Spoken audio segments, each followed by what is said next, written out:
Hey Fremont, here we are, back reading in Mark together. So let's do this.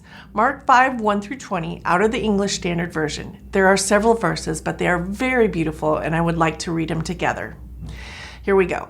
They came to the other side of the sea, to the country of Gerasenes. And when Jesus had stepped out of the boat, immediately there met him out of the tombs a man with an unclean spirit.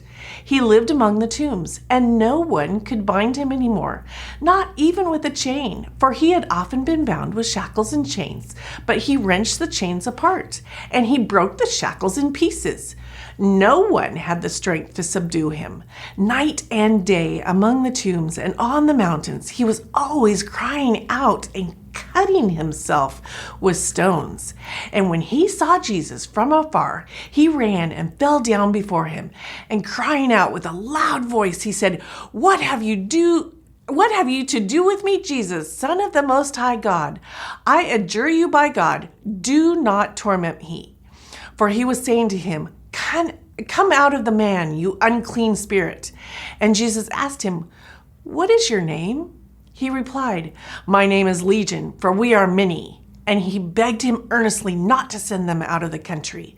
Now a great herd of pigs was feeding there on the hillside, and they begged him, saying, Send us to the pigs, let us enter them.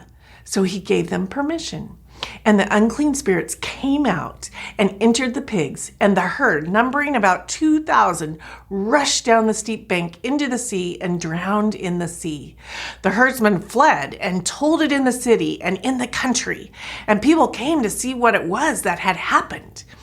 And they came to Jesus and saw the demon-possessed man, the one who had the legion, sitting there, clothed and in his right mind. And they were afraid. And those who had seen it described to them what had happened to the demon-possessed man and to the pigs. And they began to beg Jesus to depart from their region. As he was getting into the boat, the man who had been possessed with demons begged him that he might be with him. And he did not permit him, but said to him, Go home to your friends and tell them how much the Lord has done for you and how he has had mercy on you. And he went away and began to proclaim in Decapolis how much Jesus had done for him, and everyone marveled. Wow. Okay, so here's Jesus. Baptized, tempted, called, healed, eating with sinners, healing on the Sabbath, telling stories of seeds and different ground, lots of parables, disciples asking and receiving explanations. He is surrounded, escaped over sea, calmed the storm, and now a man possessed by demons. I mean, Jesus was a man on the go. I love that. This possessed man comes running up to Jesus and worships him. Others in the area were afraid of this man because he was generally in a rage towards anything and everybody. Not Jesus. Even the demons had to worship Jesus. Jesus instantly commands the demon out of the man. Did I say demon? It should be demons. A whole legion of them. Legion was a very familiar word in Jesus' time. It was a military term that meant about 6,000 men. That is a lot. Not any number of demons I would like to deal with anyway. And yet, through Jesus, we do have strength against these demons, whatever they may be. In Ephesians, Paul says we are not fighting against flesh and blood, but against spiritual forces of evil. We too may have demons, but thankfully, we have victory over them because of Jesus. Oh, that is such good news to me on this day. It is a struggle sometimes, but Jesus does prevail. Okay, so back to the demon-possessed man. He had come from the tombs, and tombs were considered unclean. I'm referencing Numbers 19. So this poor man was unclean, demon-possessed, and ran to Jesus and could not help but to worship him. Jesus commanded the demons out.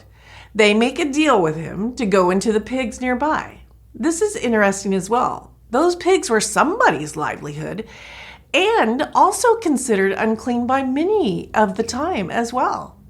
Jesus allowed it, and they instantly jumped off the ledge into the water. The townspeople were told about this story and they were confounded. They physically saw the man that used to scare them all, but he was perfectly normal. The herd of pigs had been killed, all physical evidence of the events of the morning. They begged Jesus to go away from them. It was too much, also very, very much. And yet it shows us today the redeeming love of Jesus.